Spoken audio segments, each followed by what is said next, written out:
screens, it's a plot to drop the IQ. Fighting amongst each other over rumors that don't like you. Prefer trapped in melancholy with the wood wands of holly. Suggestions that obliterate to camouflage the folly. Attempted mental robbery, executed sloppily. Hypocrisy, this mockery, and walk the talk with me. Put the hands up to touch the Akasha, cause you know deep down there's something bigger than your wallet.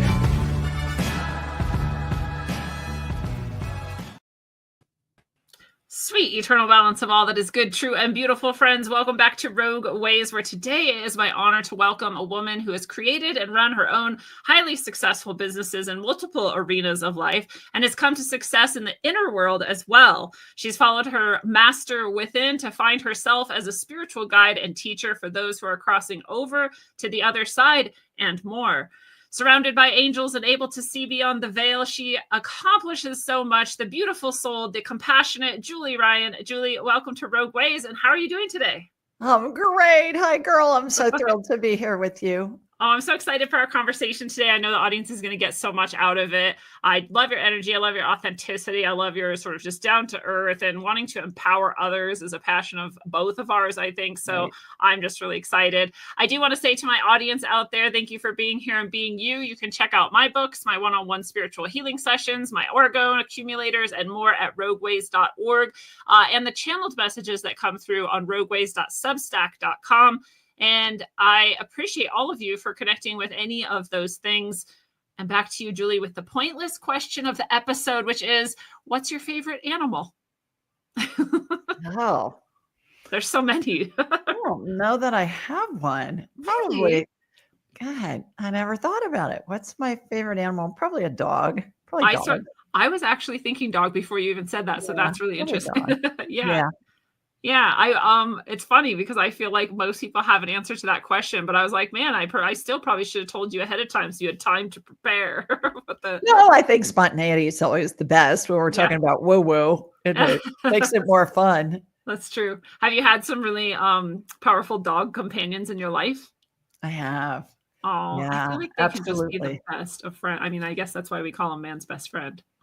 Well, and their spirits show up when somebody's dying. They're in the room. They're with the person who's dying, and we can communicate with our animal spirits at any time, whether they're attached to a body or not. I do that all the time. So, yeah, and all animals show up when somebody's dying. We can talk about that later. But when my mother was dying, the first time I saw these spirits at the bedside when somebody was transitioning, my childhood dogs were there. And I thought, oh my goodness, I hadn't seen them in 20 years or more, because they'd passed when a couple of them passed when I was a child, and then one passed when I was in college. So I guess that's still kind of, not an adult yet. Right. And I thought that was so remarkable. That was the first time I'd seen it, but I've seen it many, many times since. I love that. I a lot of times animals will physically show up when I'm doing work with someone. Like, they want to be in the room. They want to be there in support of the work that's going on. And I also see them on the spiritual level sometimes even from previous lives, which blows my mind, right? They're still around. They're still wanting to connect and still wanting to serve. And I guess we say that too, right? Like, I'll see you on the Rainbow Bridge. There they are. You've seen it. So, yeah. Well, I think that one other thought before I lose this too, Lindsay. I think that I know that they're divine messengers. Like hawks are divine messengers, and different animals. If an animal shows up in work that I'm doing with a client, we'll look up what the spiritual meaning is of the animal, and we'll get the information. It's fascinating what they signify. And certainly all the indigenous cultures throughout the world have animals as part of their ceremonies. And gosh, the ancient Egyptians and prehistoric man, they were drawing animals on their cave walls. So I think animals have been an important part of human life since the beginning of time. Yeah, I think you're absolutely right. And they are really significant. And there are spiritual guides that are in the form of animals. Yeah, I love hearing that they're there in what you see when someone is passing. And this is the work you do. This is, I read your book, Angelic, Attendants, and you describe this whole entire process. And I'd love to get into all of that. I want to just ask you, though, you weren't always this person who saw beyond the veil and who saw, all of this come through when someone's dying. And that wasn't sort of your whole life, right? So how did you arrive at this? And was your mother's passing the first time that you sort of tapped into it? Yeah, my mom's passing was the first time that it was the first time I'd ever been around somebody who was dying, number one. And number two, I had started studying what I call woo-woo, which is anything spiritual. And I was raised Catholic, 12 years of Catholic schools, which I think that Catholics do a great job of preparing us for spirituality because we learn about angels and saints and the Holy Spirit and stuff like that. But no, I did not have dead people chasing me when I was a child, or if I did, I didn't know about it or what I would have done with that. I learned how to do all of this. We all have the ability when we're born.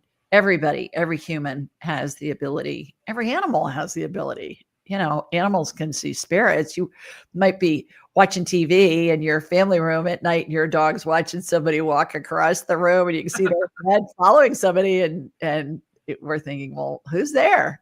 Now I just turn on my radar and find out. But before it was like, well, what are they watching? Nothing's there. So I learned how to do all of this stuff in my mid 30s, and I've been doing it ever since for 30 years, and now do it as a business. Yeah. Now you get to share it with everybody. As a career, I should say. I love it. Yeah. Well, and this is, I think, how a lot of the process can go for people as you awaken to it more and more. You have an experience that sort of turns you on. And we have those little things, like you said, there's some stuff like Catholic school, prepared you, which, by the way, I love hearing that because I think so many people can look down on Catholic school and Catholicism, right? But to look at it in this positive of what it actually gave you is beautiful.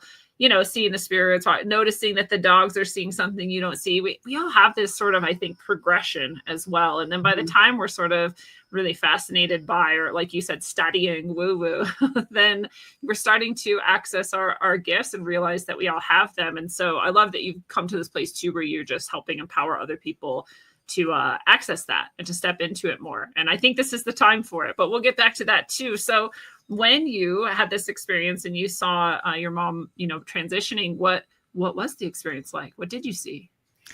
Well, 10 years before that, Lindsay, I started studying medical intuition and energy healing. That's really what the path was that brought me to this, because somebody gave me a book.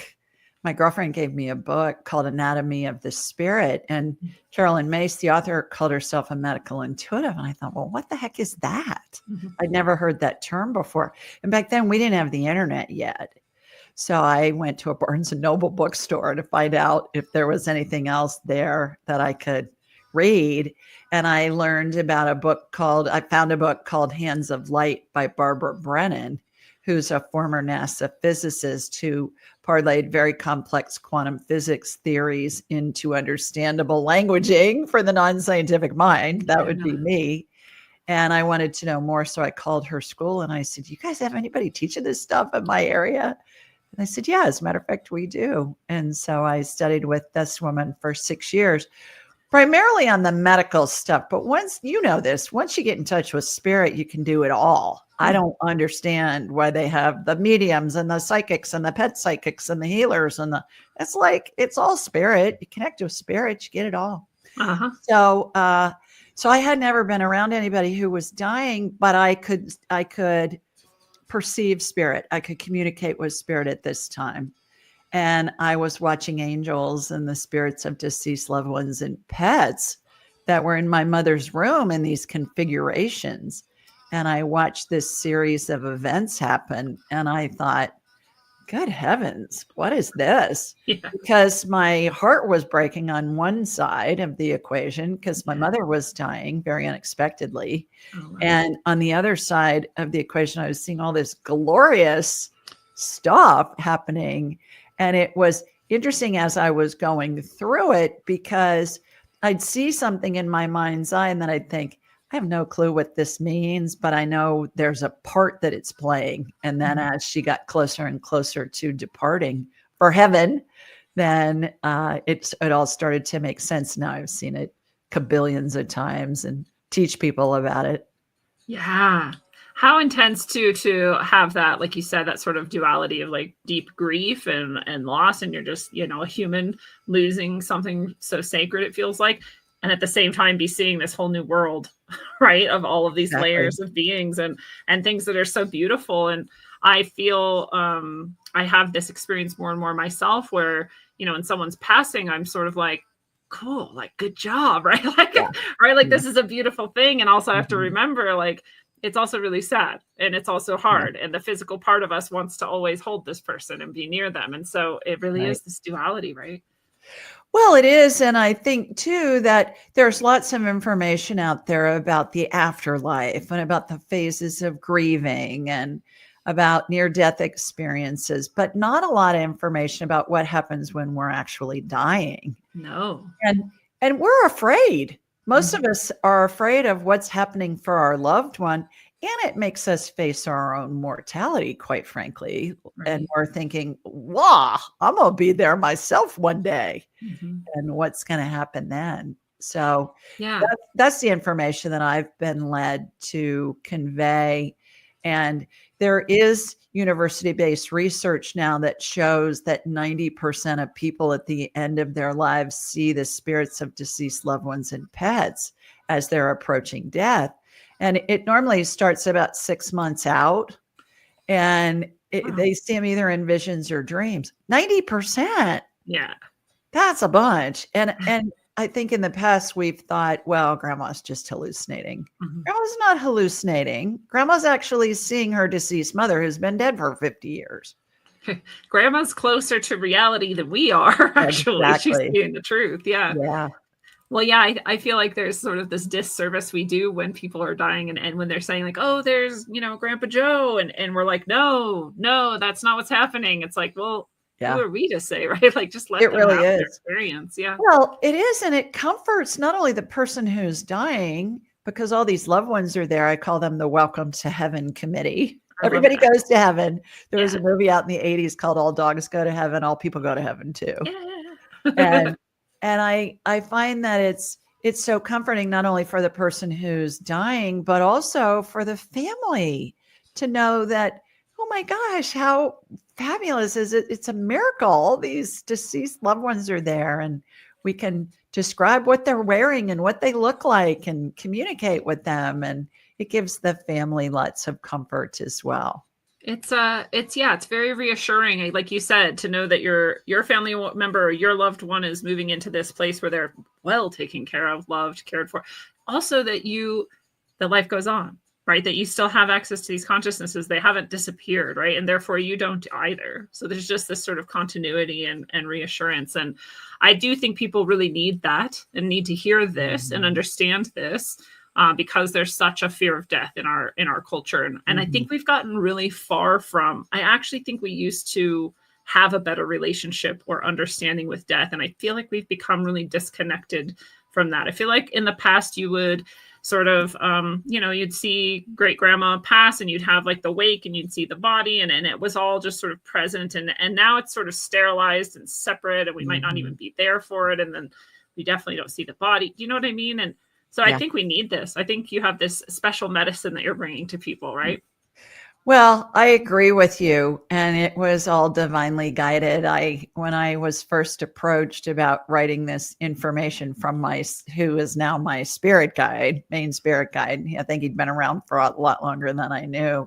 And he's a dead Pope, Lindsay. Oh, cool. And he showed up one day and he said, "You're supposed to teach the world what happens when somebody dies." And I said, "I'm not doing that. I'm a businesswoman. Forget Hey, it. No, yeah, I relate to this. I I'm was not my doing calling that. too. I'm like, no, No." someone else.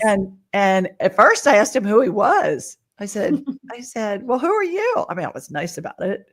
And he had the whole Pope outfit on, the hat, the shepherd's rod, the vestments, the whole 9 yards. And I couldn't see his feet, but I assume he had red shoes on. And I said, "Who are you?" And he said, "I'm Pope Clement, or I'm Clement." And I said, "Oh, great. I never heard of a Pope Clement." And he laughed and he said, "Well, I was number 6. And I said, "Oh, nice. How may I help you?" Kind of like, "Why are you here?" Right here. And that's what he said. "You're supposed to teach the world what happens when somebody dies." I said, "Yeah, I'm not doing that." He said, "Well, I said, "I'm a businesswoman." He said, "Everything that you've done has prepared you for this."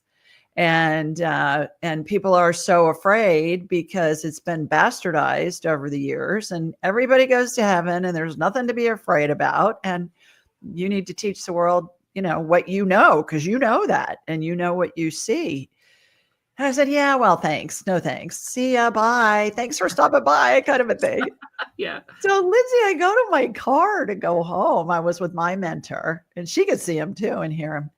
And I'm in the car, and I thought, just for kicks, I'm going to do an internet search on this guy on my phone. And I did. Well, come to find out, Pope Clement VI was in office during the Black Plague. Oh, wow. And he's best known for his prayers for the dying and his prayers for the dead. And I thought, Ryan, you can't make that up. No. Yeah. I never heard of the guy. And here he is, very connected with death and dying. And so it took another probably 2 or 3 years until I finally said, all right, I'll do it. And the catalyst was, we were at church. My husband was on one side of me. My son was on the other. And my favorite priest in my whole life, Father John Fallon, said from the pulpit, "People are so afraid to die because they don't know if they're going to fly or they're going to fry." And he said, "Would it be nice if we knew that angels and the spirits of our loved ones would lead us into paradise?" And I'm getting elbowed by my son and my husband, like, the truth of that. And so I finally said, "Okay, God, really, from the pulpit, you're giving me grief about this?" And so I decided to go out on a limb, literally, because I thought, this is going to affect my businesses. People are going to think I'm nuts.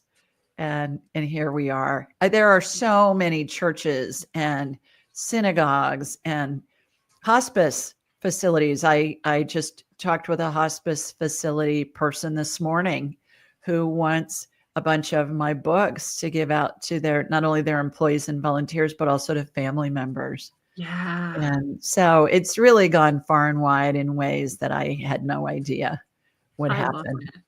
Yeah, I think this is often sort of the way it goes too. And I think people, I don't know if you're familiar with like the hero's journey, but there's like the hero's called, right? And they start going on, they find some of their friends, and then they usually retreat from the journey. They're like, "No, never mind, I'm not doing this." And so I think like people can kind of relate to this. Yeah.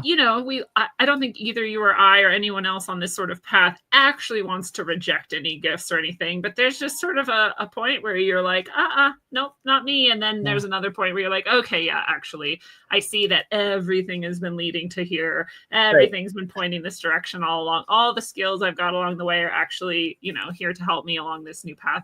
So I think it's really relatable, actually. Well, I live in Birmingham, Alabama. And at the time I thought, I am going to have men on horseback with white hoods and white capes, and they're going to be burning a cross in my front yard or something. And that has not happened. Yeah. It's been really, really well received by people. And I have a fun story that I tell when the very few times that I've been challenged about it. May I share that? Yeah, please do. People a couple of times have said, well, I don't believe in this stuff. And I'd say, oh, okay. And they're usually pretty like fundamentalist or, very ensconced in some kind of a very stringent religion or church or philosophy. And I'll say, oh, okay, that's great. What do you want to talk about? You want to talk about football, the weather, food? We don't have to talk about this. No. When I back off, they go, no, I'm interested. I want to hear what you have to say. And I'll say, okay, great. And then I'll say, well, do you pray? And they say, of course I pray. And I'll say, great. To whom are you praying? Jesus, Buddha, Saint Anthony, whomever. And I'll say, great. So when you're talking with Jesus, is Jesus sitting next to you on your family room couch in your home when you're talking to him? And do you get answers? Oh yeah, I get answers all the time from my prayer. I say, great. Is Jesus sitting there talking with you on the couch? And they'll say, no. I said, oh, you're talking with Jesus' spirit. And you could just see like the light bulbs go up in their heads. And they say, I never thought of it that way. And I said, well, that's exactly what you're doing. You're just talking with Jesus's spirit. And then they want to know more because they get it. Yeah. Yeah, there's that, area where we can all find some sort of common ground. And when people are open to that, like the transformation that can occur for them is huge. So it feels like you found this way to sort of bridge this, religion and just spirituality, right? And that they don't have to be separate. Yeah. And in at the end of every Roman Catholic funeral, there's a prayer said called In Paradisum, which in Latin means into paradise. And it talks about how angels and the spirits of deceased loved ones will greet you and lead you into paradise. I mean, I've been to a ton of Catholic funerals in my time before my mother's. But when it was said at my mother's funeral, it's either said or sung as part of the ritual. I thought, oh boy, that's what I just saw. And so when I was writing Angelic Attendants, I looked up where did it originate and learned that it began as a 5th century Gregorian chant. And I thought, well, perhaps it took till the 5th century till somebody was well educated enough that they could read and write. And back then it was usually it was men who were the most well educated, and the ones who could read and write the best were usually monks, either in synagogues or monasteries. And I thought, I bet people have been able to see this since the beginning of time. And it just took till the 5th century till somebody could really write about it. Yeah. And it became this Gregorian chant. And then I thought, as to your point earlier about we've kind of gotten away from being able to accept the death and dying process. And that's because of our modern medicine. Yeah. Because it has been sterilized. People are in the hospital or they're in a nursing home or they're getting some kind of care. And the families are not necessarily the ones that are doing the majority of the care anymore. And doctors' roles are to save people. They're not to let them die. Right. And so I think we've gotten away from that. And the more we've gotten away from it, we don't have that frame of reference. We don't have that experience of perhaps a family member in our home that's passing, and it's just a natural part of life. Mm-hmm. When I was little, I'm one of 4, and one of my uncles who was just a jokester, he was hilarious. My family's all been buried out of the same funeral home in Columbus, Ohio. And so upstairs is the casket showroom. And we were kids. My Uncle John used to take us upstairs and we'd play in the casket showroom.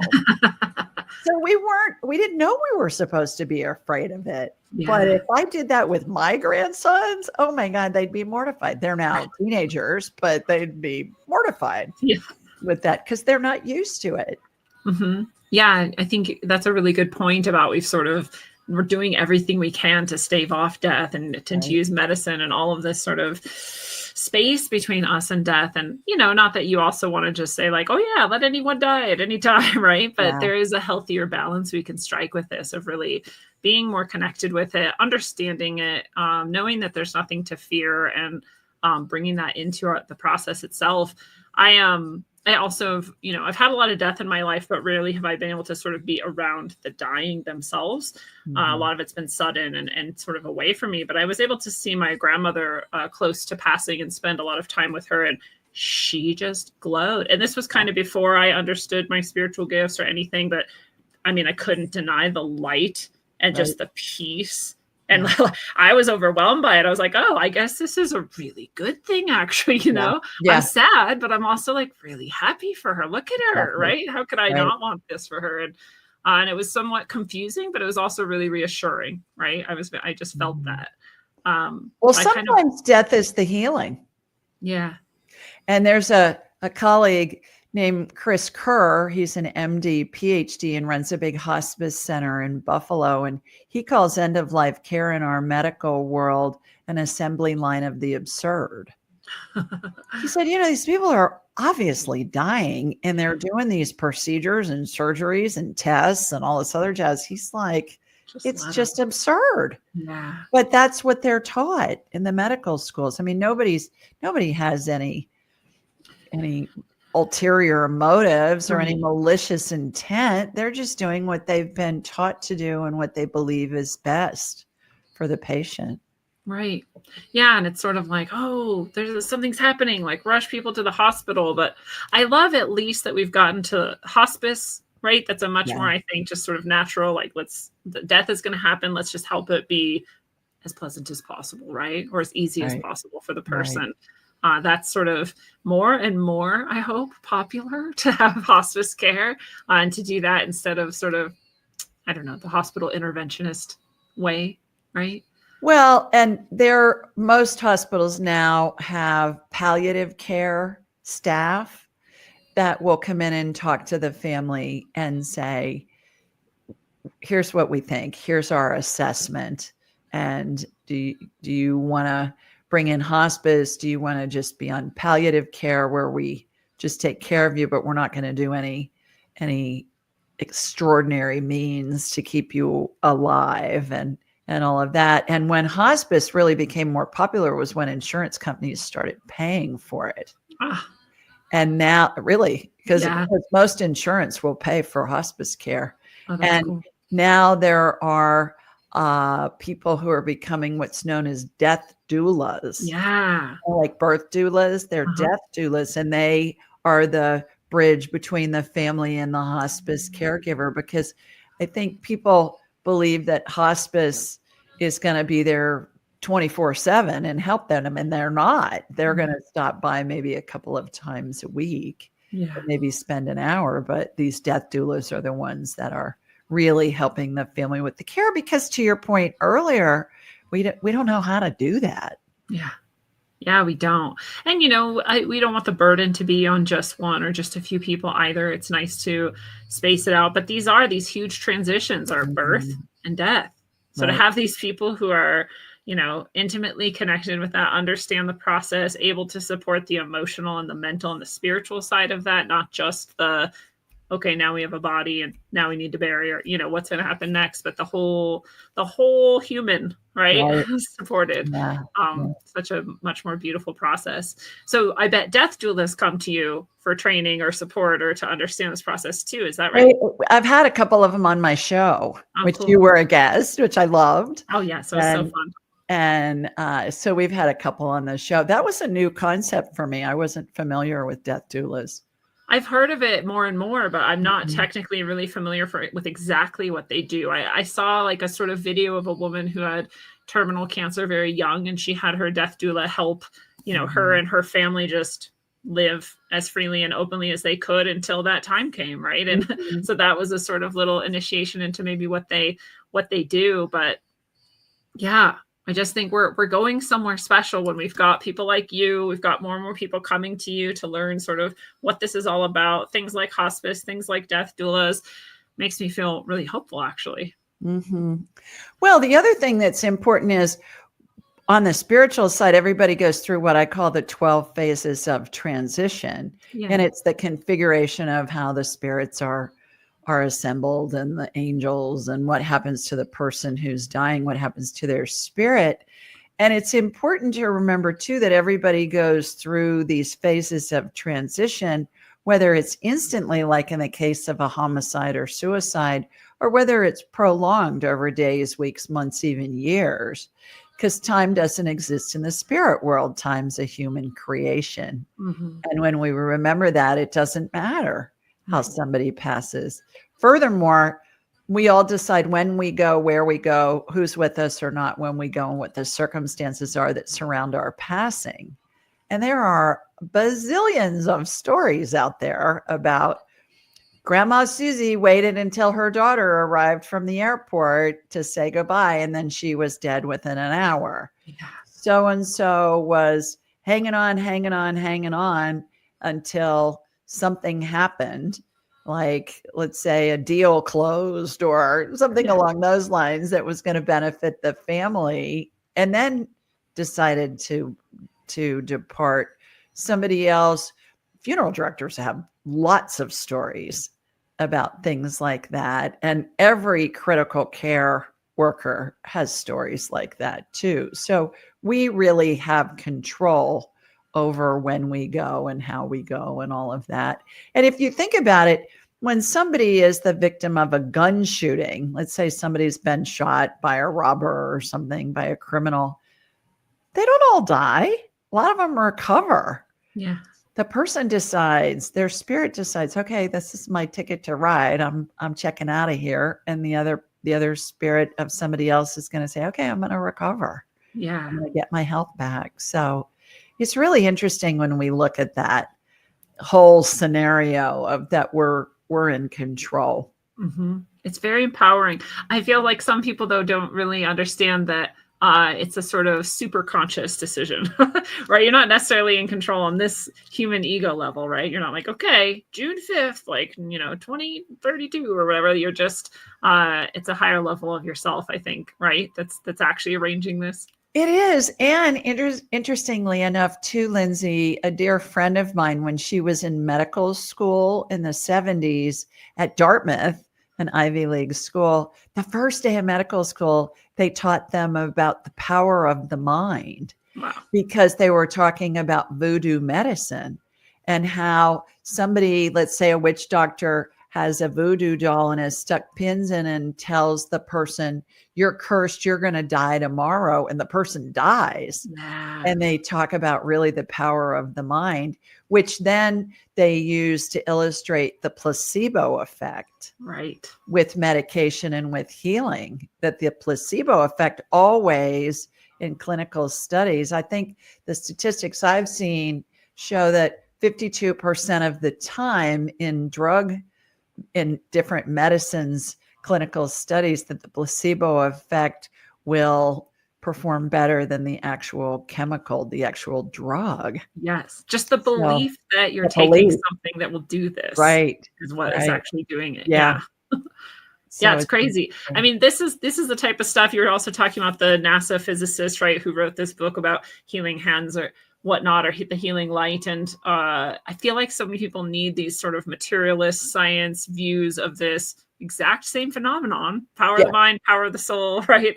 But they need it in those sort of terms to really accept it and trust it and believe in it. And I think that's actually really valuable. It's not spirituality or science, it's both. Right? They're both important, right? Well, it is. And I consider that to be science catching up with woo-woo, because woo-woo's been around since the beginning of time. Woo, by the way, means source in Taoism. Really? Yeah. Oh, I thought we just made it up. Well, I think we did, but, awesome. but it's fun. It makes it fun. I also have heard that there was a study out of Oxford University in the UK that showed that when it came to diagnosing cancer in patients, that doctors were 4 times more accurate when they followed their intuition, their gut feeling, than when they followed just the tests. Huh. 4 times. 4 times You is can't huge. measure that. Yeah. How do you measure intuition? Right. But it's very prevalent, and there's lots of research that proves it. Right. Well, I love that. I was actually just reading too that all of, the greatest sort of physicists and, I almost said magicians, but magicians, scientists, and all of these great thinkers, Albert Einstein and all of these people, they are, study, test, but actually their breakthroughs are almost always intuition or inspiration, right? Yeah. I call those divine downloads. Yeah. Yeah. And you kind of have to make the vessel ready, but then it can just appear. Yeah. Right. Well, I think we're getting them all the time. It's just a matter of recognizing that that's really what they are, because we're being led all day long, spirits communicating with us. But it's said that we get 70,000 thoughts a day into our brains, and we just can only process so many of those. But you think about every book. I know when you wrote your book, I'll bet my bottom dollar that there were times when you wrote something and then you went back and read it and you thought, I don't really remember writing that, but it's pretty good. Yeah. Yeah. We're all channeling every book, every piece of music, every lyric, every screenplay, every piece of art, every design of every building, it's all channeled. It's all coming in from spirit. Yeah. Yeah. Spirit first, form second, right? Exactly. Well, I have a communications degree and I'm an inventor of surgical devices sold throughout the world and a former manufacturer of them. How's that work? Yeah. I hadn't even learned woo woo yet. But I was getting ideas into my head about things that could be done to solve problems in the operating room. And just because I was in that industry as a sales rep, and then I knew what was wrong with the products that were out there because I can read. Yeah. So I and talk to people, and then I have all these patents and trademarks now. So, I don't have any training in any of that stuff, but I knew how to hire engineers.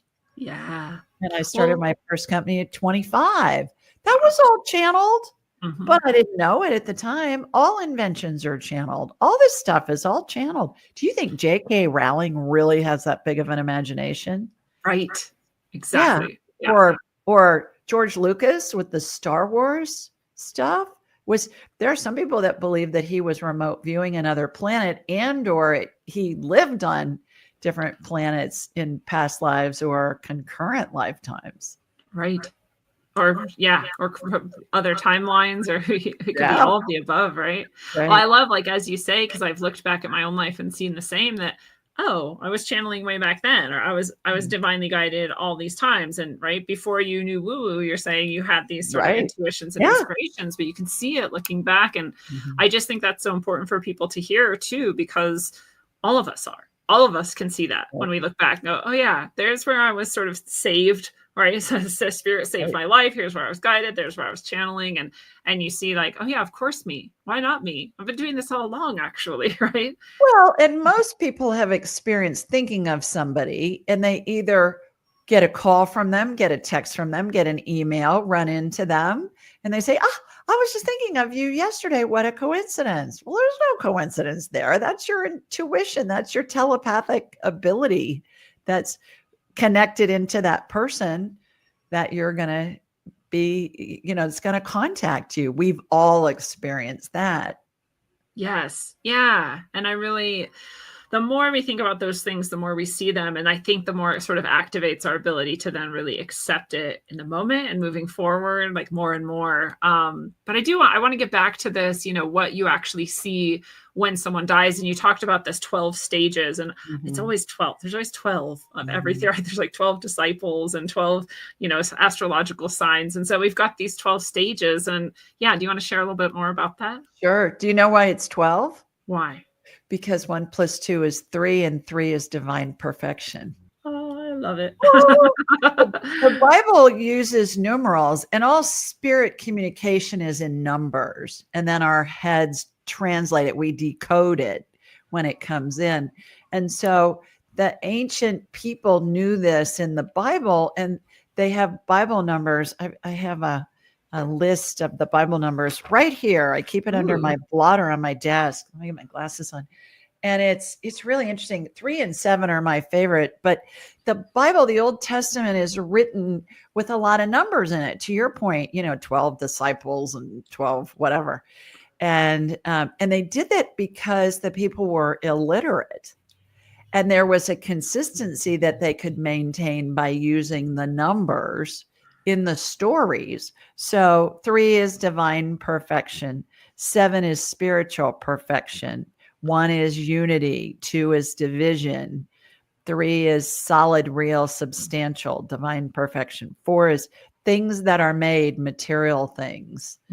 I can send this to you if you want. I would love that. Yeah. It's really interesting. And I heard a priest give a talk on this, I don't know, 10 years ago, 9-10 years ago, who had his doctorate in counseling. He was a therapist, and he was an Indian priest named Father Joy. That was his real name, his first name, Joy, Joy. And he gave a talk on this, and he was really into numerology because he said it's all through all the holy texts.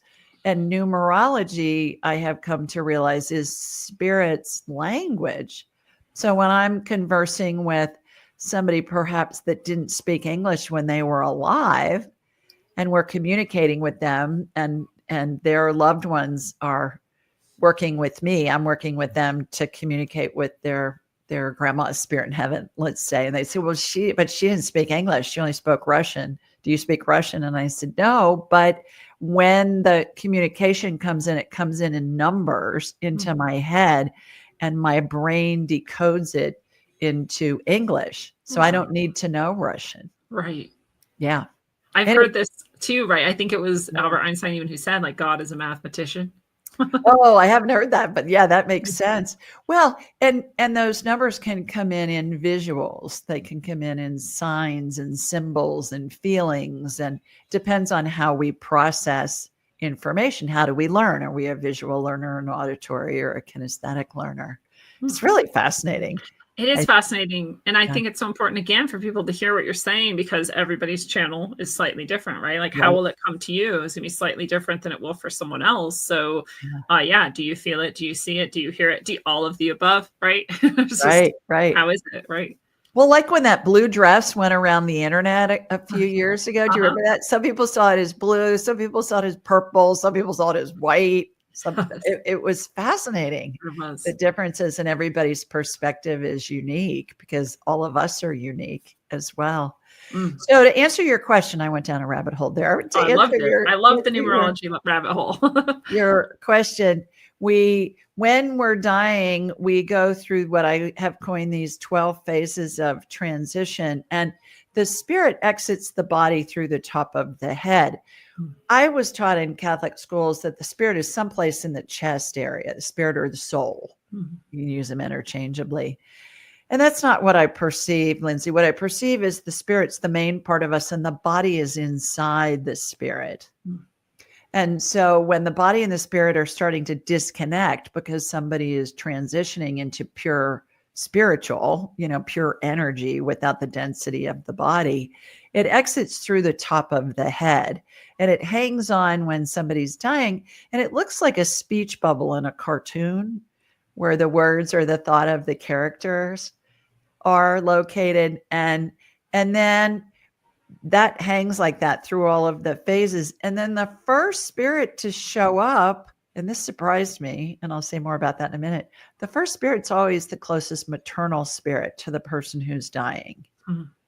So in my example, let's say I was dying, my mother's deceased, so she would be there. Had she still been alive, it would be my maternal grandmother. If she was still alive, it would be her mother. It's always on the maternal side. Yeah. Which I find really fascinating. And the only thing I can equate it to is in Judaism, that children are not considered Jewish unless they're born of a Jewish mother. Yeah. Which is why when Gentile women marry Jewish men and they want to raise the children Jewish, oftentimes they'll convert to Judaism, because in their culture, it's always the mother, is the one who determines it. So I think that's fascinating. Yeah. But the mother spirit is the first one to show up, the maternal spirit. And then they bring in the angels. They bring in the other spirits. The paternal spirit is the second one to show up. And that's the father figure, whether it's be a father or a grandfather or a great grandfather, always on the maternal line. Still. Wow. So it's still on the maternal line, even when it's the masculine energy. Line. Yeah. So my father's deceased. If he was still alive, it would be my maternal grandfather. Okay. It's always on the maternal line. Wow. Yeah. So that is fascinating too. I think I really thought it'd be like, I joke about this, but it's really true. I thought God has some kind of, dispatch office in heaven, and he sends the angels to come. When somebody's dying, it's like, okay, Stanley's dying, send the angels to Stanley, and Stanley's guardian angel can run the show down there. Right. But that's not how it works. It's the mother's spirit that brings in the other spirits and brings in the angels and all the other spirits that come to be part of the Welcome to Heaven committee. Wow. So that happens. And then the angels show up, and they're in a circle with the maternal and paternal spirit anchored at the feet. And then the circle of angels, and these angels, Lindsay, are big. They're like a Catholic girl would think they look like from the statuary and the paintings, right? That's my Giant. frame of reference. So they're 6 to 7 feet tall. They've got big wings. They've got weight gowns on. They've got a rope belt and they're barefoot. Well, is that what they really look like? That's what I think they look like because that's what I was taught how they look. But somebody growing up in an indigenous culture in the middle of the Amazon may see angel energy as just a ball of purple fluff or something. Right. You know, it's all going to be predicated on what our frame of reference is in our lifetime. So the angels, the circle starts to open up into a horseshoe, and then it eventually goes to a straight line. Let's say across the foot of a bed. Let's say somebody, just for this example, is in a bed. Spirits of deceased animals start showing up midway through. There are 2 additional angels that show up midway through as well, and they position themselves on either side of the spirit bubble, person spirit that's hanging on to the top of the head. And about phase 9, those angels on either side of the spirit bubble, their wings start to move. And it's this slow, rhythmic glide. And it reminded me when I saw this the first time, when they showed up, I thought, with my mom, I thought, I don't know what these guys are going to do, but I know they're going to be very instrumental in her passing.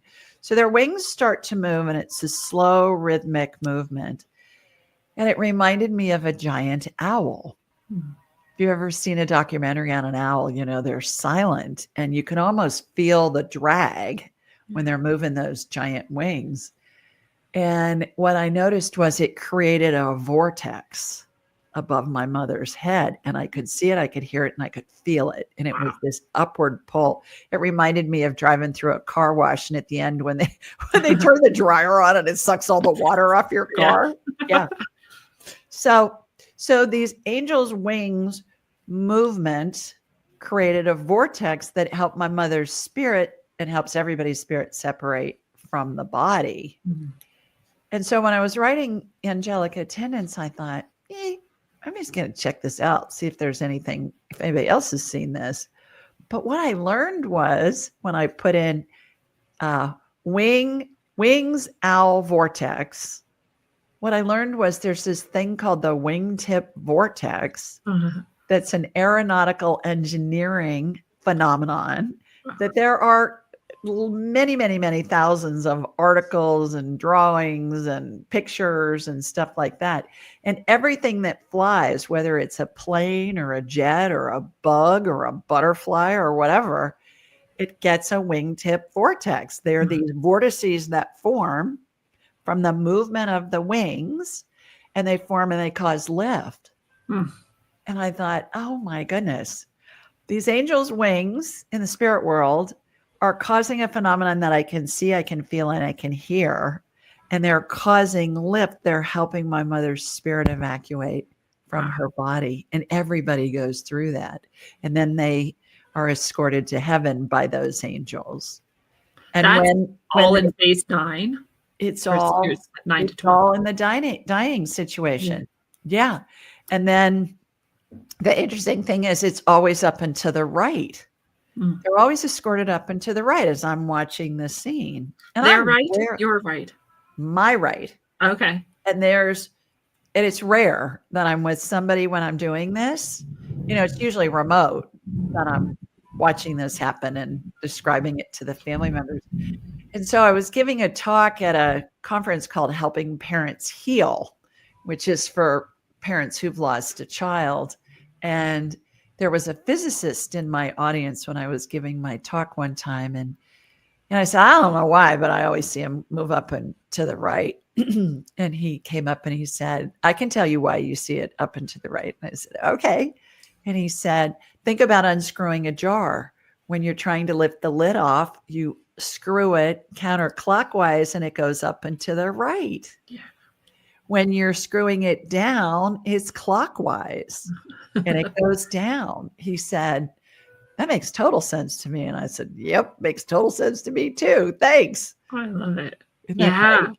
It's so amazing to me. I mean, it makes so much sense to me that and all these ancient precepts we hear, like as above, so below, as within, so without. And so as we're, screwing things, or as we're flying and creating lift, like it's the same in the other world, right? It's all one thing, really. Yeah. Yeah. So then heaven looks like a big plasma wall to me. We go through it and there's no trace. And then all our loved ones are there waiting for us on the other side of the plasma wall. And I've never seen St. Peter at the pearly gates with a clipboard going, okay, you're allowed in. No, you got to go burn for eternity. Right. I've never heard that, but I love this. I had a client one time. We were talking with her deceased dad's spirit in heaven, and he had recently passed. And she said, well, Dad, did you know that I was there? And he said, yeah. And he said, it was amazing. He said, it was like a magic trick. He said, because all these spirits were in the room with me. And then when I got to heaven, they were all in heaven. He said it was like the magician that puts the girl in the box and taps it with his magic wand and she disappears. And then he taps it again and she reappears. I love that. That was hilarious. Yeah. Oh, it's so beautiful. Yeah. So, I mean, there's no one who would, no matter how they died, even if they died alone, no one knew they were dying or whatever, there's no one who would die actually alone. Never. And this is so comforting, especially for people who lost a loved one during COVID and they couldn't be with them, or they were in the hospital or a nursing home. They couldn't be with them. And they're just agonizing that their loved one died alone. And the guilt they feel, a lot of people, is palpable because they couldn't be with them. And then also, I think a lot too, Lindsay, of the Gold Star families and anyone who's lost a child or lost a loved one in the military, in a military conflict, or in a car accident, or drop dead of a heart attack. We'll hear that sometimes. And we think, oh, they were alone. No, they weren't. No. They were surrounded by angels and the spirits of deceased loved ones and pet spirits. And when we describe what the people look like, the spirits that are in the room, a lot of the time the family will say, oh, that's Grandma Jane, or oh, that's my Uncle Charlie, or that's our fluffy dog. That was just a Samoyed or something, and we called it Fluffy. Oh, I love that. Yeah. And so that gives them a lot of comfort as well. It is really comforting. I'll also share this brief story. When my grandma passed, I did not go to her funeral. I was just in whatever. I rejected funerals this time. My father died when I was really young. So I was like, I'm never doing a funeral again. That was awful. Right. And so for that reason, I told myself I had to work and I needed to make money and all sorts of things. Right. Really, my soul was like not very, I think, happy with that choice. Well, the night of her funeral, I actually had a dream that she came and took me all the way to Montana, 2 states away. I was in Washington State at the time. We flew there through the night sky, right? We arrived there. I got to see her funeral. I got to see her being laid in the earth. I got to see her headstone. I got to see also, she took me to her childhood home. She said, yeah, I grew up here. And I was like, wow, this is a tiny, tiny house. And I was like really astonished by it. And she was laughing. And I woke up and I felt so good. I was like, oh, she's not mad at me, right? I got to actually be with her. Many years later, I saw a picture of her childhood home, and that was the home she took me to. So then I realized, oh, that was really real. It wasn't just my mind trying to cope with this, right? Like it was actually what happened. And so I also... not everyone's going to have that experience, right? But I just think even if someone was alone or you weren't able to be with them or that was somewhere else or you couldn't make it to the funeral, like your soul will make any connection happen. You don't have to hold yourself hostage with these feelings of guilt or sadness, right? We're all connected on the soul level. And they don't care. They don't care. Right. Funerals and memorial services are for the living. That's true. They're not for, they're in heaven. It doesn't get any better than where they are. That's true. I hear that.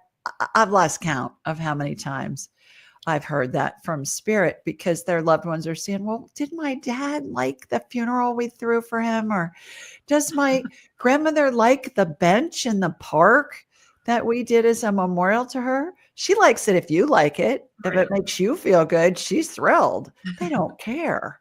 They're in total bliss. That's a human thing. Yeah, I Yeah. like that. She likes it if you like it, If you right? like, if you like, oh yeah, I Yeah. hear that all the time.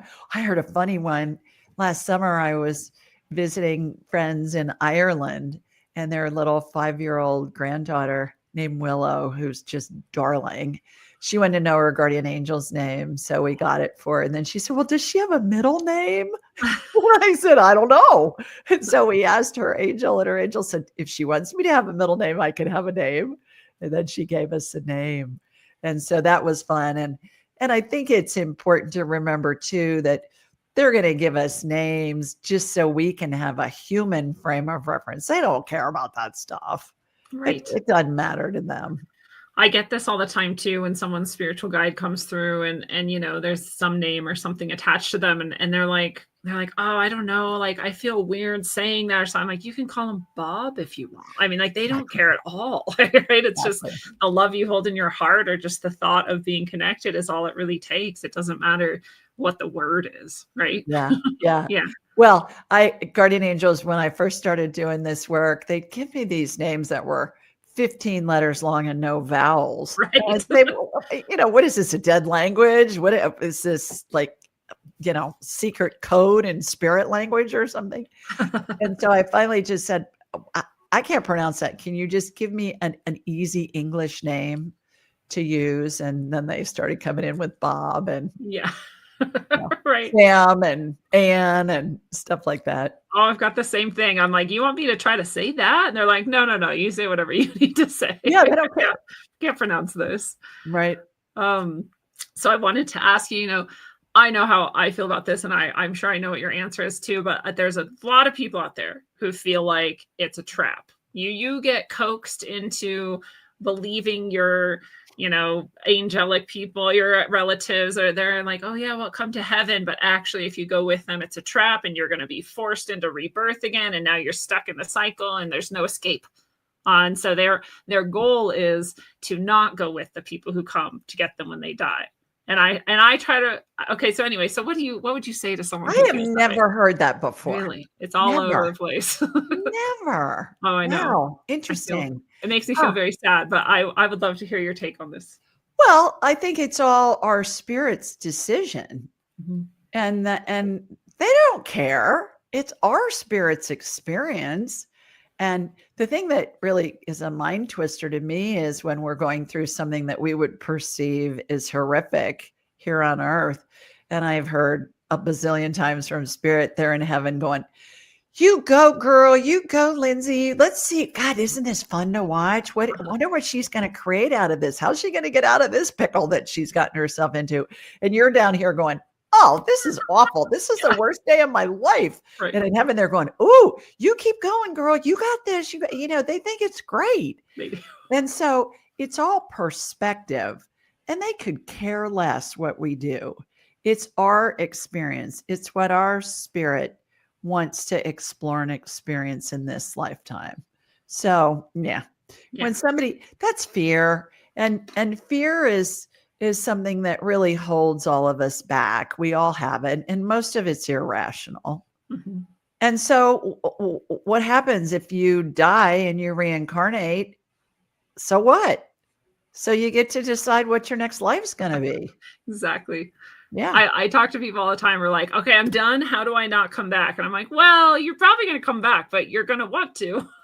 Yeah. Sorry to break it to you. Like, you just feel this way right now here. And it's a very limited, and it's fear, and it's whatever. And, but you're going to transform that. You're going to release that. And you're going to be like, "I can't wait to come back," actually. Right? Like this time I'm going to do it big. Or when you're in heaven, you get to decide Mhm. if you want to come back or not. And if you Right. do, what the script is that you're going to explore.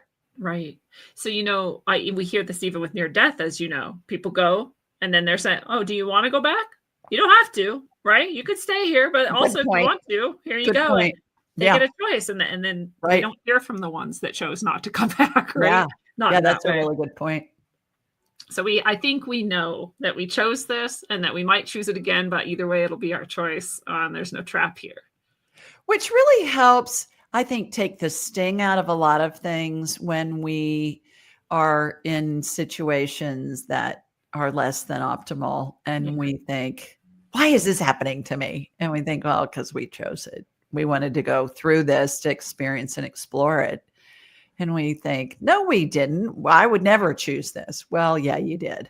And when we get back to heaven, it'll all make sense to us. So if we can just go to the place of, is it feasible? That's where I go when I don't understand something. Do I understand it? No. Is it feasible? Yeah. Well, I know when I get back to heaven, yeah. Mhm. And then I move on.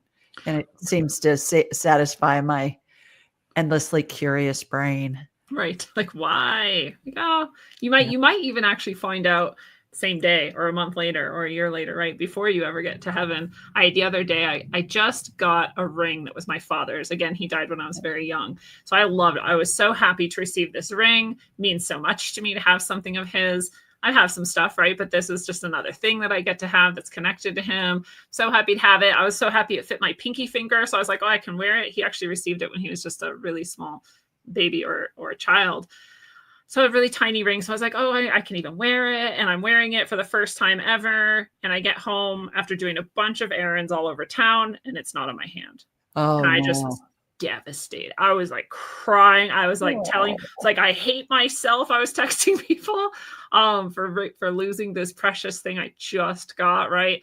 I was in such a dark, despairing place about it. I was like, why, God? Like, all this stuff. I had to go get my laundry out of the laundromat drying machine, and there it was. And I was like, oh, right. It was only a couple hours later. And I was like, oh, and I was hearing, even as I was in this distraught state, just trust, it's okay. Trust there's a reason, trust everything's fine. And I was like, you trust, right? Yeah, just so mad. And there it was. And I did just have to trust. And there's lots of various lessons in this, but one of them is like, you might actually find out the reason for your suffering pretty quickly. Right. And also, because it's all imagined. Yeah, I made it all up. I didn't lose it at all, actually. Yeah. Right. Yeah. Right. Threw myself into the ringer for this thing that didn't actually matter at all. Right. Right. Well, and most of the work that I do too is medical, intuitive, and energy healing work. And so people that are going through some major health issue oftentimes are wondering, what did I do to deserve this? Well, there's always an emotional component in place before any kind of medical condition arises. And I believe that in the healings, and I'm like a human MRI, with permission, I can see inside people's bodies. I can see broken bones, torn ligaments, viral infections, bacterial infections, whatever, cancer. And, but I believe that when we pinpoint what the emotional component is, when we get to the core of where did that energy block begin and eradicate it, which I do with every client, that's when the real healing begins, because we can fix body parts all day long. But if you're leaking power, what's the point? Right. Yeah. You're going to recreate the same situation. Exactly. Yeah. Yeah, no, that's so important for people to understand. And I share with people, like, this is like a shortcut, right? It's a really supercharged shortcut to work with the spiritual side or the emotional side or the mental side, and sometimes the physical has to go hand in hand. You have to do whatever, chiropractic, who knows what, but you really have to go to that other place because that's where it came from. That's what created it. Yeah. Yeah. I love that it's a shortcut. Mm-hmm. That's a great way to put it. So do you do still that type of work with people, as well as you're teaching people to become not medical, sorry. What do you call it when you're teaching people this? I teach them the buffet of psychicness. I'm a businesswoman who learned how to do woo-woo, and I'm a buffet of psychicness. That's perfect. So I teach people connecting with spirit. And when you do that, you can do it all, as we talked about earlier. Communicate with spirit, get divine guidance, past life stuff, healing stuff, pet stuff, tell how close to death somebody is, spirit guides, angels, all the whole 9 yards. And it's really, really fun. Yeah. And I think people get so serious about it. And it's not, it's like the more serious you get, the less it's going to work. It's like its own blockage. Well, yeah, because spirit comes through us and it works through us and with us on all of this stuff. So it's been the most fun thing I've ever done as a career. And I might spend an hour with a client and we're talking to their dead grandma and we're scanning them energetically and doing a healing on whatever's going on in their body. And we're doing a past life thing and we're scanning, Lassie, their collie dog. So it's really once you connect with spirit, then you have access to the whole buffet of psychicness. I totally agree. And this is why I think I confused people at first, because they're like, well, do you offer like, are you a medium or are you this or are you that? I'm like, I just opened the channel and we just see what happens. And that isn't necessarily what everyone wanted to hear, right? But it really is. Yeah. I call myself a psychic medium and medical intuitive and psychic medium, I think. Yeah. I don't know. It's just a label. It doesn't matter. It's just like you connect with spirit and then see where it goes. Well, this understanding, I think, is slightly newer too, and kind of coming onto the scene, and people are starting to see exactly what you're describing, that it's all of it. You don't have to compartmentalize it and give it labels unless you need them. That's cool too. Yeah. But you don't have to do that. It's freeing, right? It's like everything you're talking about is very freeing. It's very empowering. It's very uplifting.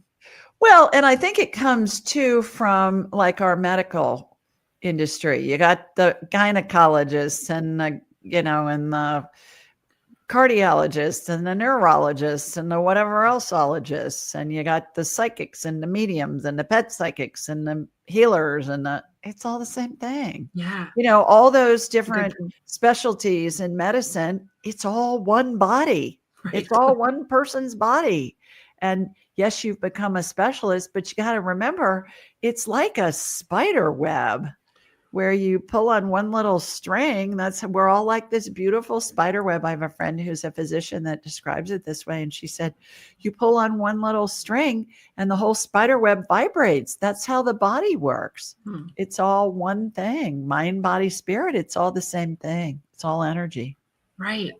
Very holistic. It's very, spiritually holistic, I'll say.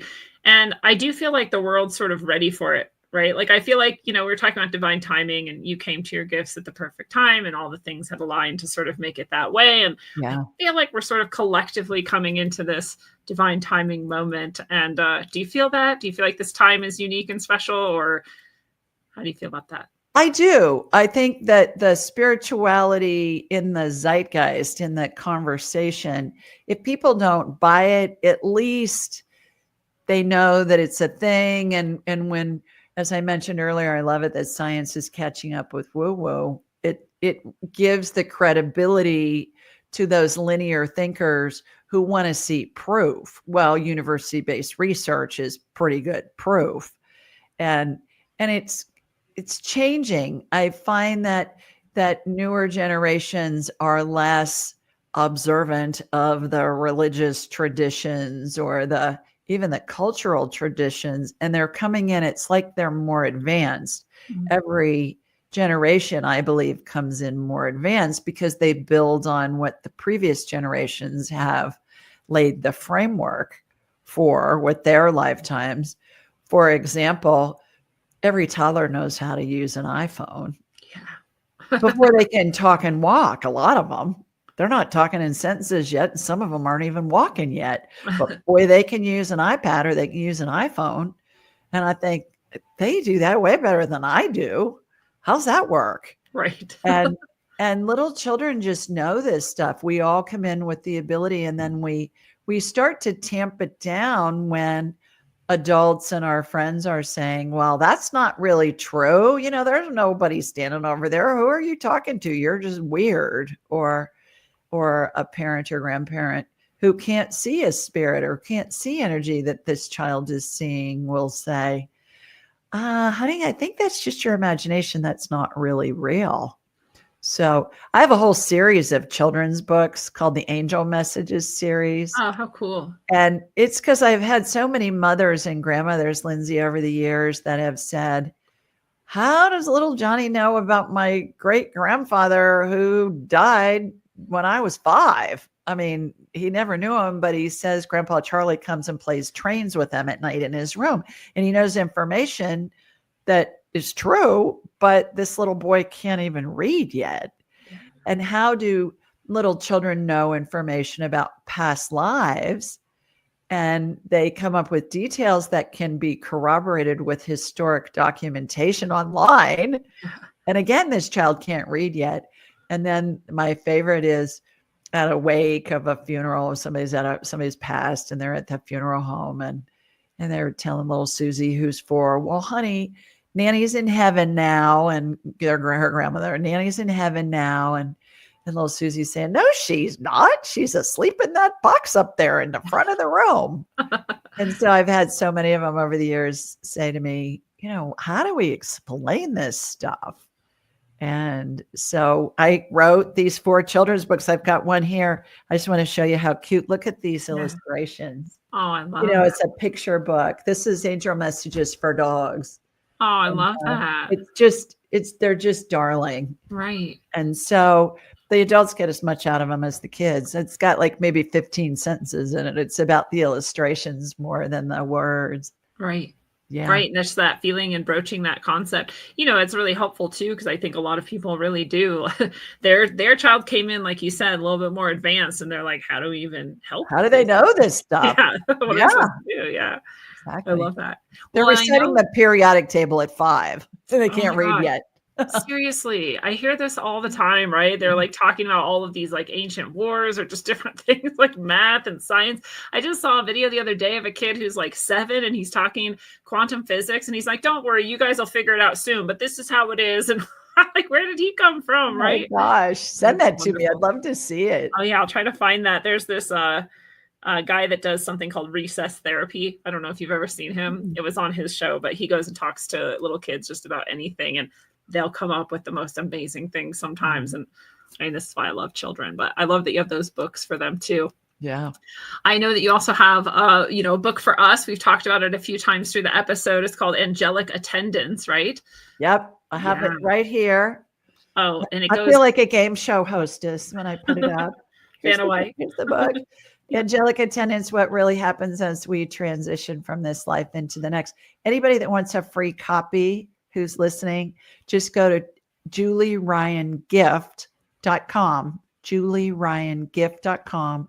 Say, hey, I heard John Lindsay's show, and we will send you a free digital and audiobook download, and share it with everybody that you want, because I give away thousands of these a year because I believe this information should be taught in the schools.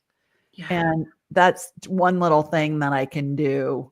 And I talked to a woman this morning whose husband died a month ago, and I got on the Zoom with her, Lindsay, and she was just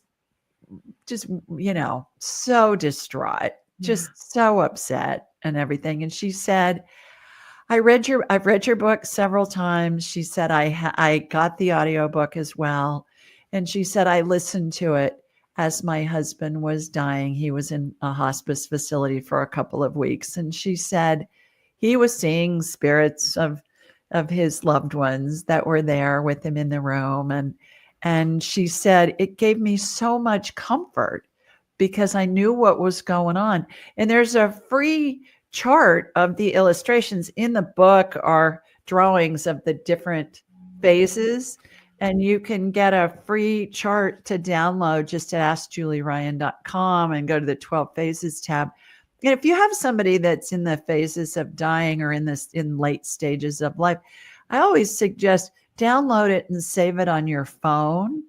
And then you just ask, what phase is my mom in? What phase is whoever in? And you'll hear a number, and then you can refer to the chart. And it's just so comforting. And when you see that the family member or the loved one is progressing through 6, 7, 8, once they get to about phase 9, because you just ask what phase and you'll hear a number in your head, then you want to bring people in who want to say goodbye. And one other thing, people can come in and out of the phases. They can move around. Just because somebody's in the phases doesn't mean they're actually going to die.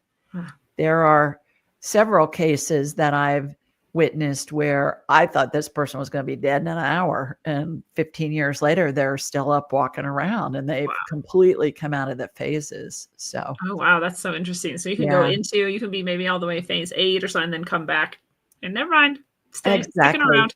Yeah, and the other thing that's interesting about it too is that when somebody's in a phase and they move around, it helps the family because people sometimes take time off work. They travel far distances to be with a loved one at the end of their lives. And it just gives us a little bit of an inside scoop of what's going on.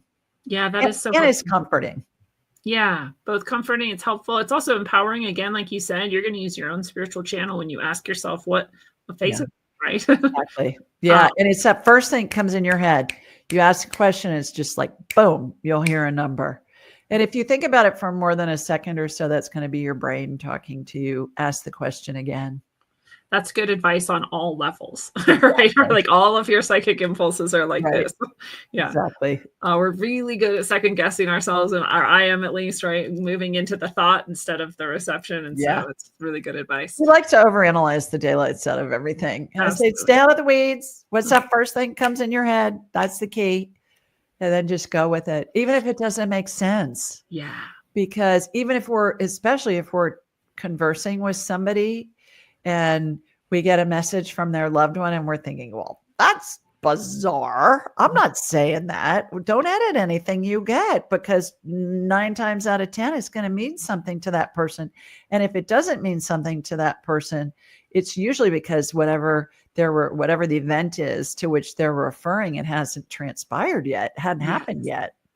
Yeah, I get this a lot too.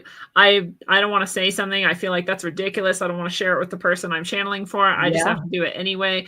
Right. Most of the time it does mean something. And then there are those times where they're like, I have no idea what you're talking about. But like a year later, they'll email me and they'll say, oh, that dog you were talking about, like, I just found him. Like, here he is. He's in my life. I'm like, okay, cool. There you right. go. So you have to trust yourself with some of this stuff. Yeah. I love this. So I'm going to put the link below wherever people are watching or listening to this, both links. So you can go to askjulieryan.com for all of Julie's content is there, everything she does. And also the julieryangift.com if you want to get that book for free. Mm-hmm. I loved it. It's very concise. It's very compact. It's just full of information. It's very authentic, down to earth, like I said. And I just think it's a fantastic support for anyone, whether you think you're about, close to anyone who's transitioning or it's really far off. It's still just really awesome to connect with all of this. And so I think it's great that you're sharing that with people.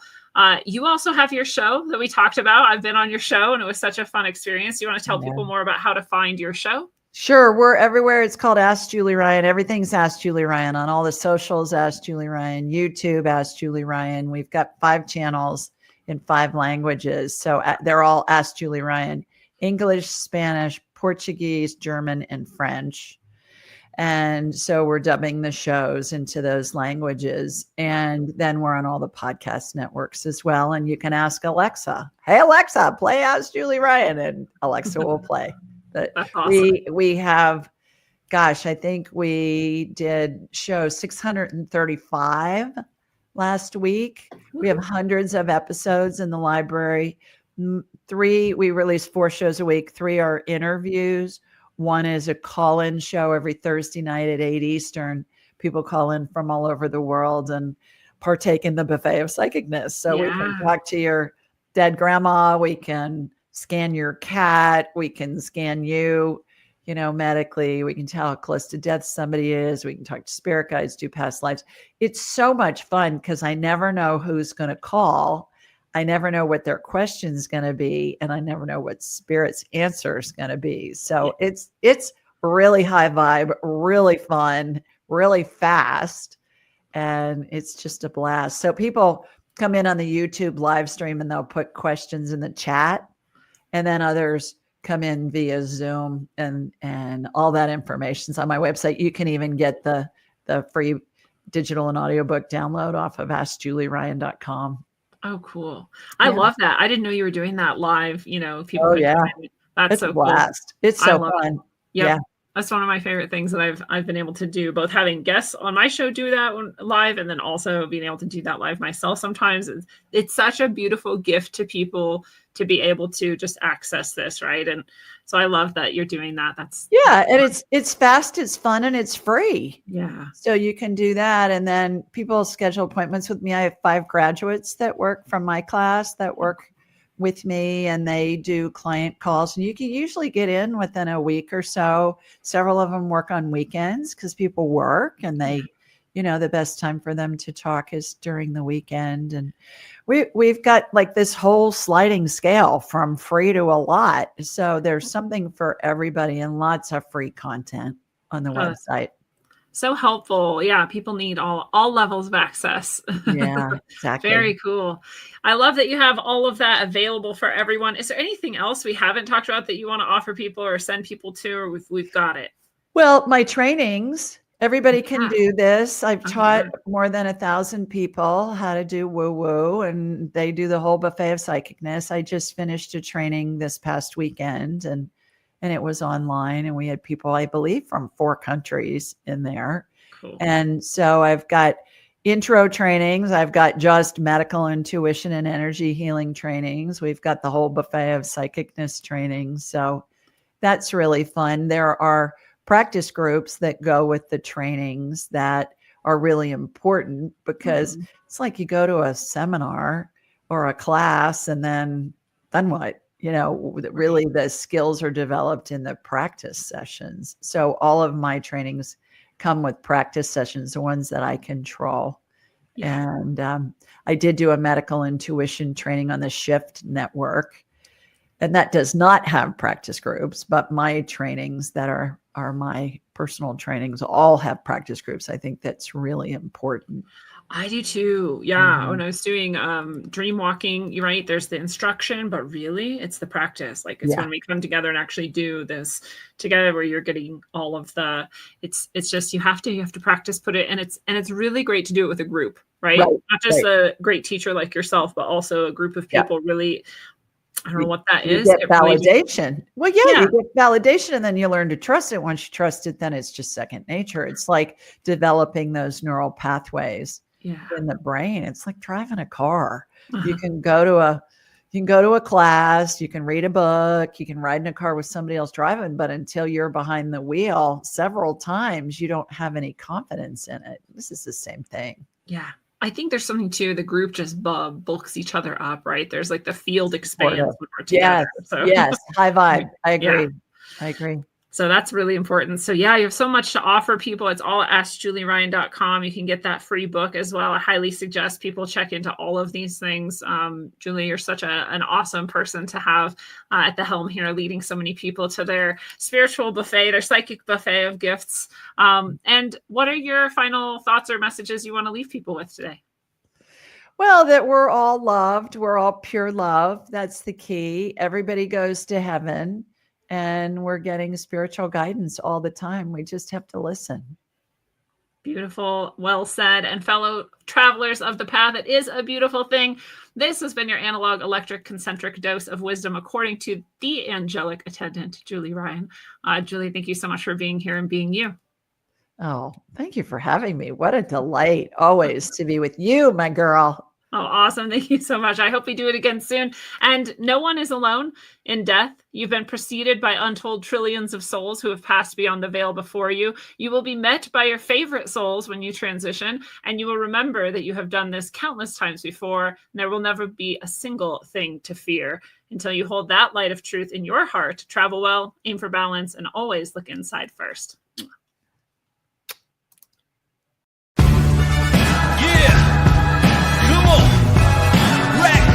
Baby, it's the rap machine. Yeah, check it. Gray bearded pirate, my motherfucker unknown. Yeah, come on. In the place with my fist up, meaning I resist the bullshit that they feed us and lead us. This is just a part of the process, man. Just watch this, cause this shit's about to get crazy like a mosh pit. We lost it, toss it, let's start it again. Cause now with technology, with smarter men and women, this is the beginning, not the end. If this is the message of hope that I send, look on your TV, it's a culture of death. They'll keep on lying to the very last breath. We keep on striving and spreading the truth. It's hard to survive in this world full of youth. The door is closed, the old world is dead. Let's have an age of understanding instead.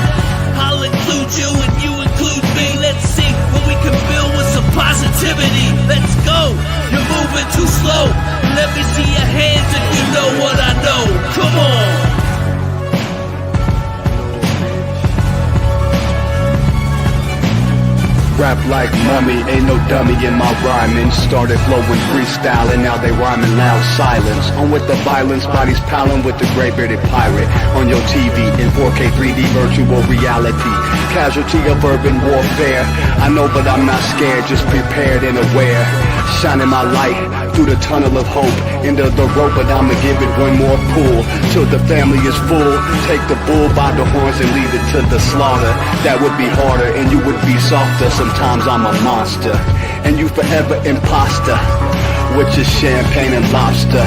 This royalty, the way it was supposed to be. Hopefully the new door opens and the old one closes with way more focus and growth to mold us, and the truth that they should have told us.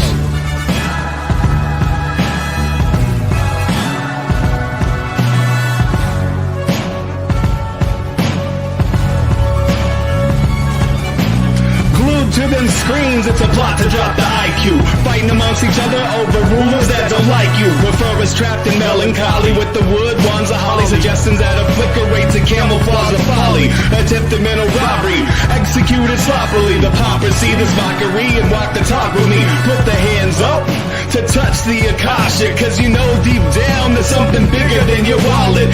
Everyone got a gift, everyone got a light. They want you to forget that ish, cause they can't dim the bright. The positive vibration takes you past the sign shackles, from the sewers and the alleys in the moving castles. Who these assholes really serving with an exposed Achilles surgeon around the corner lurking to prove ascension trumps perversion? Learn them to catch fish and unplug the signal. Show them the simpletons now build the fucking temples.